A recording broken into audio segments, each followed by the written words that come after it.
Boxing fans, welcome back. This time to a Riyadh Season edition of Chatter Boxing, the show that kind of sounds like shadow boxing.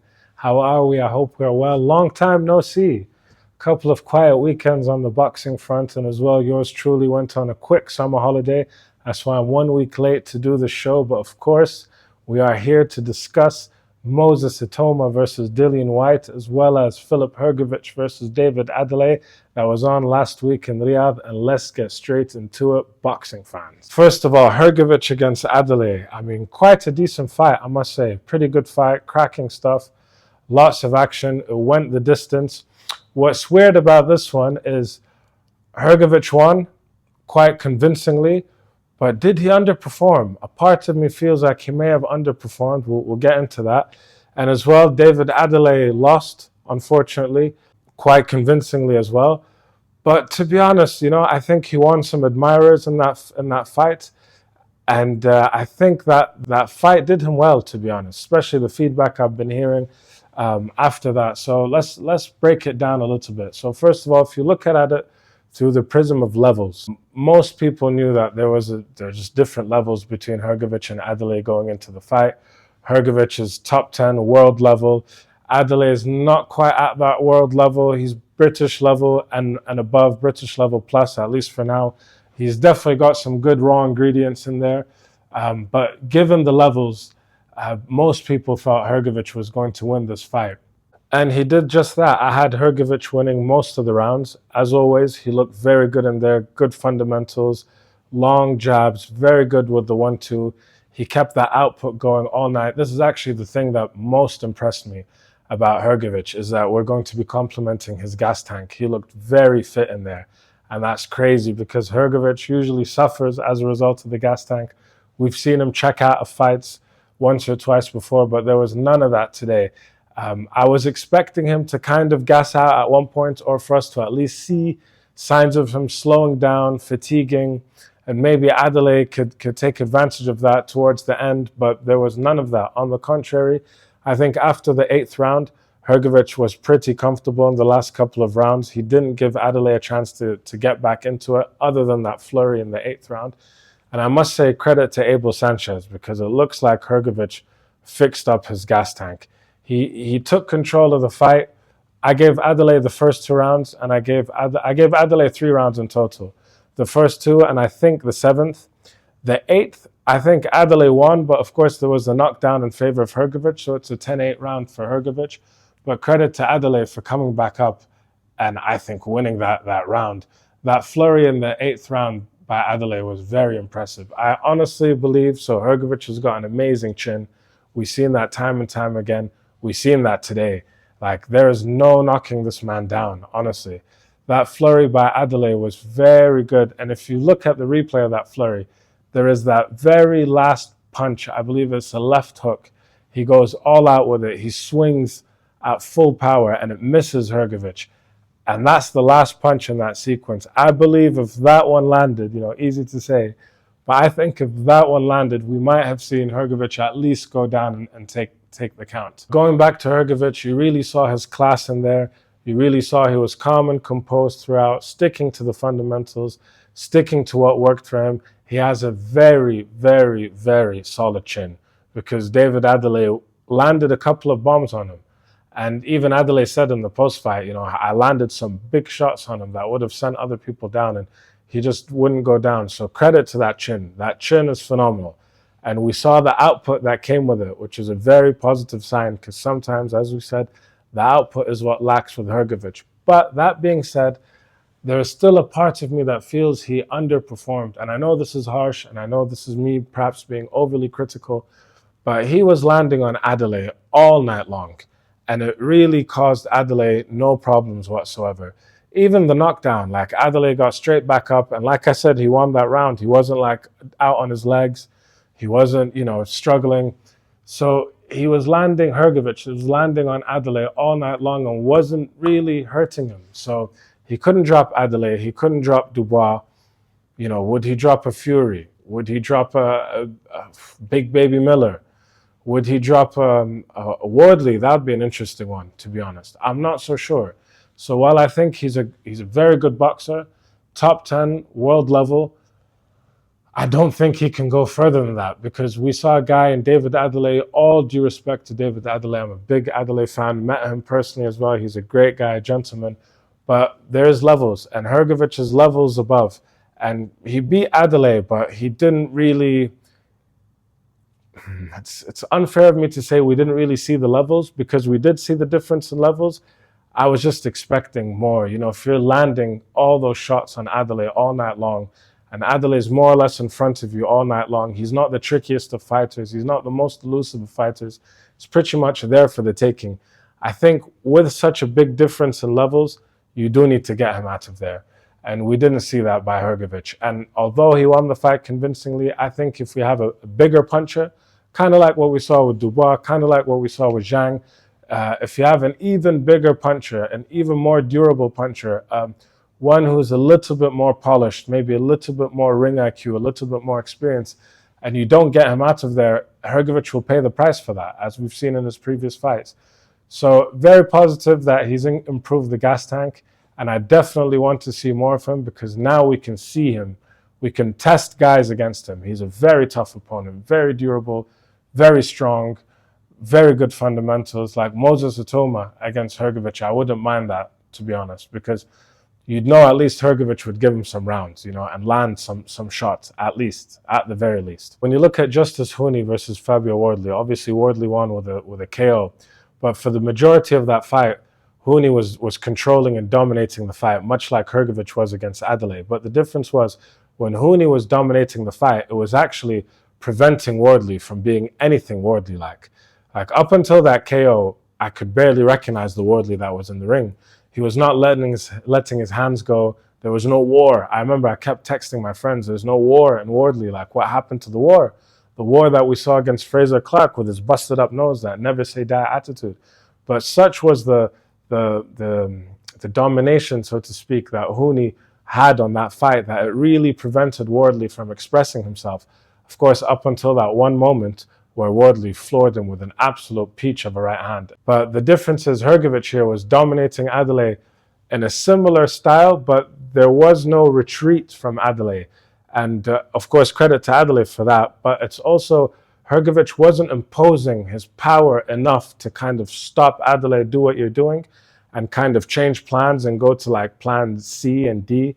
There was none of that. It was, you know, he was landing, he was winning those rounds, but Adeleye always looked like he had a shot in there. He always looked like a live opponent in there. On the David Adeleye side, I was very impressed. We saw that heart.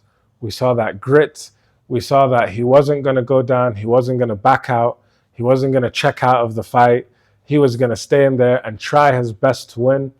The only criticism I have of David Adeleye, I think, is the gas tank. Was that a result of him trying to throw like the heaviest punches he can for most of the fight? It could be that, but he just looked gassed. After that flurry in the 8th round, that was the end of the output from Adeleye, pretty much. That was the end of the threat from Adeleye. And granted, he did go all out in that flurry, like to stand there and trade with Hrgovic and to land on Hrgovic like that is quite impressive.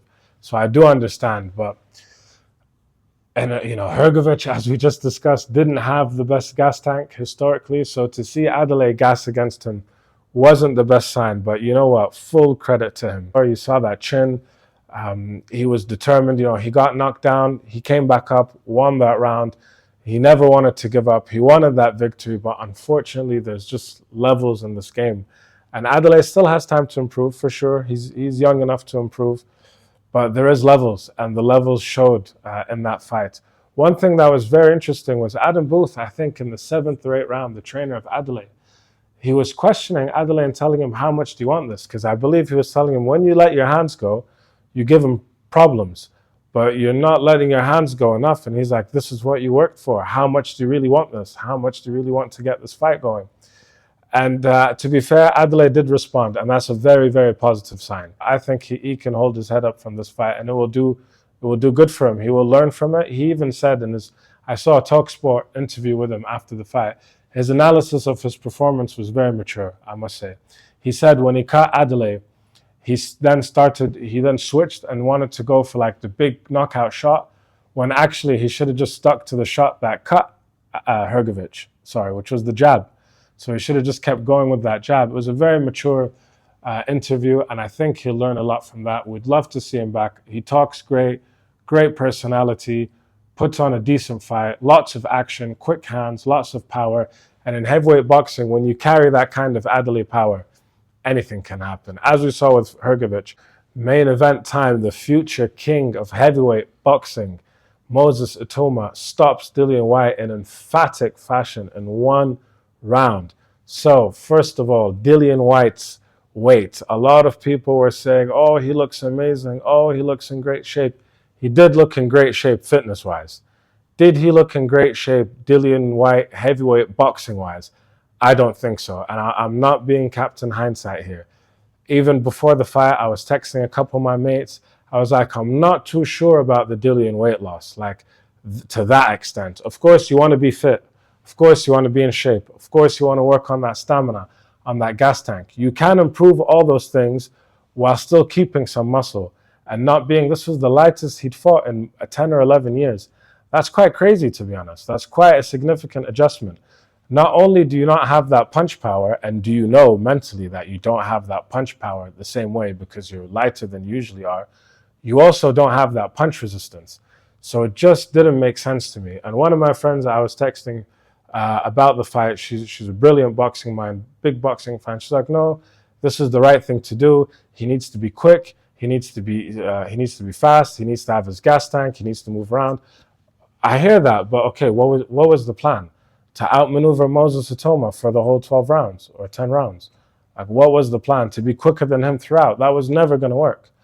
You know, you do want to be in shape. I did expect him to lose some extra weight, but I thought he would still, you know, hang on to some of that mammoth size and power that makes Dillian Whyte.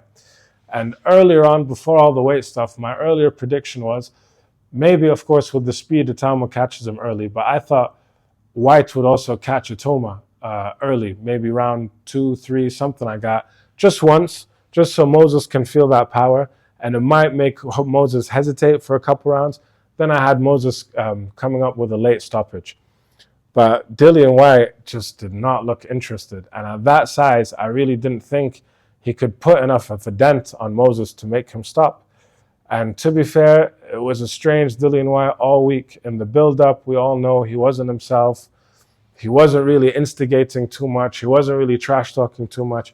He was accepting what the general consensus was, that you're the old guy, Moses is the new king. He kept saying, yeah, you guys are the experts. You guys are the experts. Sure, whatever you say is right. And then the ring walk. You know, there was no howl. I mean, come on, warning signs, red flags. What was it? What was it? Did he knew he was going to be a defeated man? I don't know. Normal circumstances, I don't think Dillian Whyte would go in there with that mentality. Another theory I might have, this is complete speculation on my behalf, but maybe Turkey told him, listen, no one is taking these Moses fights, so maybe Turkey told Dillian Whyte, listen, take the Moses fight, you'll get a nice payday, and I promise you, if you take the Moses fight, I will give you another good fight, another good payday after it, you know, to try and sweeten the deal, because apparently no one's taking the Moses fight. It could have been that, and in that case, Dillian Whyte could be thinking, listen, I'm just going to go in there, you know, try to hang as best as I could, but at the end of the day, I need to take care of myself because I've got another fight lined up and whenever, and that's going to pay me as well. It could have been that. Maybe it's unfair for me to say that, but I was very surprised at the lack of Dillian Whyte that we got. I'm a big Dillian Whyte fan, which leads me to the next point. And I know the lads over on Proper Boxing podcast, they mentioned this as well. It was a very good point. What did we learn from Moses in this fight? Honestly, from a boxing point of view, not much. From a mentality point of view, I think we learned a good amount, a very significant amount. He was the headline, all the focus was on him, all the pressure, all the media hype, huge favorite, which he's used to, but against like a top-level opponent. How could he handle the big stage, all eyes on him, the ring walk, etc., the build-up? Dillian Whyte, you know, Moses was looking up to him coming up, you know, older guy, bigger guy, etc. He handled all of that A+. None of that looked like it got to him. And that was very, very impressive. And that bodes very well for the future. So we did learn that about Moses from a mentality point of view. From a boxing point of view, I don't think we learned anything, to be honest. Obviously, we knew he was explosive. We knew he was lightning fast. We knew he was a knockout king. We knew he was dangerous to anyone who steps in the ring with him. We knew that. The big question here going into this fight is his chin. What happens when he gets rocked by a heavy puncher? Does he shell up? Does he, how does he react? And of course, we never saw that. I don't think Dillian Whyte landed anything on him. Of course, it's not Moses' fault, but it's just the reality. This is where we are. What do you think? You guys let me know. What do you think we learned from Moses in this fight from a boxing point of view? Maybe there's something I missed. Maybe you guys will tell me, oh man, the fact that he dismantled someone with Whyte's pedigree so quickly tells you all you need to know. Perhaps. But for me, it's not like I have question marks. I doubt Moses. It's just that I still don't know what happens when he gets rocked, if he eats a big punch, because obviously that will come at some point. So I guess we just have to wait and see. I'm sure he'll be back out again before the end of the year. I mean, it was 2 minutes work against Dillian Whyte, so he's pretty much okay. Who do we see next? Right, for Moses, right. So a part of me, I know it sounds crazy, and I wouldn't do it if I was Moses' manager or promoter or anyone like that, but a part of me does see the Usyk-Moses fight happening next. It's what His Excellency wants, and His Excellency is the one who pays for the fights and puts on these shows. So if he wants it, there's a very good chance he gets it. I think the only way he doesn't get it, Usyk against Moses next, is if it's Usyk Fury 3 next. In that case, I could see Moses going against Joseph Parker up next, or maybe against Caballel. Again, I wouldn't, I said this in the last time I reviewed Moses. We know he's good, but he's only 20 years old. I wouldn't put him against Caballel next. There's no need. Put him against Caballel in 2 fights' time. Likewise with Parker, I wouldn't want to put him up against Parker next, although he probably does beat Parker, and I know Parker's the interim champion and Moses is #1, so that could happen next. But if it's me choosing, there's no need. Kid's 20 years old, give him a couple fights, then give him Parker, then give him Caballel. It may sound contradictory because I just said I would see the Usyk fight happening.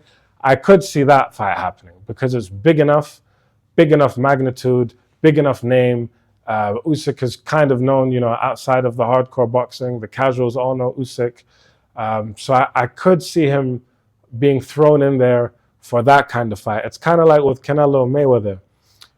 Canelo fought Mayweather too young, but because it's such a good name, if you put a half-decent performance at that young age, it doesn't really hurt your career. It might actually do your career some good. Extra publicity, adding that pedigree to your name, maybe even mentally, knowing that you stepped in there with Usyk and, you won a couple rounds. So I could see that happening. My preference, as you guys know, I wouldn't rush him. There's plenty of heavyweights out there before you chuck him in against Caballel or against Parker. I see the Parker thing could happen because of the mandatory and all that. Because of the rankings and all that. Who else? Wardley would be a great one. Never going to happen. They're in the same stable. I heard Okolie calling out, saying he wants Moses now rather than later. Bro, Moses, I'd like to see that. Moses would demolish Okolie, and that's the only time I'm going to watch Okolie box again because I'm done with that. Another fight I'd like to see actually is Moses against Big Baby Miller, just because Big Baby Miller is a huge trash talker, and he's going to bring something out of Moses. Not that Moses is quiet. Moses is just very calm and confident and composed. He's a cool cat. But Big Baby Miller has a way of getting underneath people's skin. So it would be interesting. Good fight as well. Big Baby Miller is tough. He doesn't go down that easy. So it would be a good fight. I'd like to see that next. But let me know what you guys think. What did you guys think of Adeleye versus Hrgovic? Did Hrgovic underperform? Did Adeleye go above your expectations? What do you think of Dillian Whyte's weight? Did we learn anything from Moses Itauma? And who do you want to see them all fight next? As always, thank you for tuning in. Thank you for letting me chat boxing. Give us a like, give us a subscribe, tell a friend to tell a friend, and most importantly, my friends, keep those hands up. I know you feel it, I know you feel it, I know you feel it, I know you feel it, I know you feel it.